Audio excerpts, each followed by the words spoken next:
Lithium, as I wrote in the introduction of my book, that was my passion. I was born and raised in France of Ukrainian parents. We emigrated to the US, to Cleveland, Ohio. That time, Western University, I wanted to enroll. I signed up for science.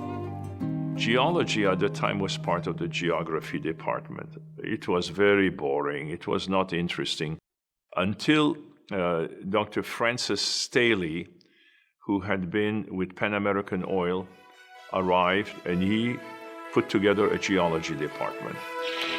And that changed my total approach, my philosophy, my love for geology, because he did such a great job. So now I'm accepted at Penn State Graduate School. And I did a master's thesis on the Silurian salt deposit in Michigan and Ontario. Lithium always was mined and extracted from a mineral called spodumene. And a fellow in Nevada decided to test some of the salt waters in the valleys of Nevada. Lo and behold, he found lithium in that brine. So he contacts Foote Mineral Company, and they don't know what to do with that because they are hard rock miners. You know, what do you do with brine and salt? So the chief geologist, I remember, Bernard O'Neill, called Penn State and said, "Do you have anybody who knows anything about salt?" And there I was. So they offered me a 3-year fellowship, spent summers in Nevada, looking at the cores, analyzing all the data that was available, and got a PhD thesis out of that. As a result of which, they hired me to be staff geologist at Foote Mineral Company.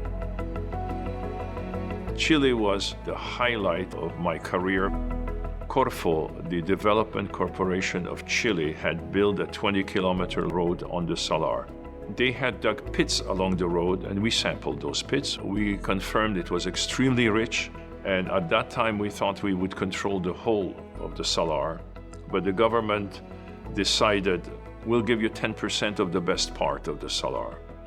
I am at the International Geological Congress in Paris. I think it was 1980, and I get a call at 3 in the morning, I remember, and they tell me, "Ihor, you've got to come up with a boundary line." And here I am with my maps, and I drew the boundary line, and we still have some of the best brine. When I was contacted by the Mining and Minerals Education Foundation, it was really surprising for me. It's an honor, obviously, but it's very humbling. I feel very honored to have received this award. So thank you very much.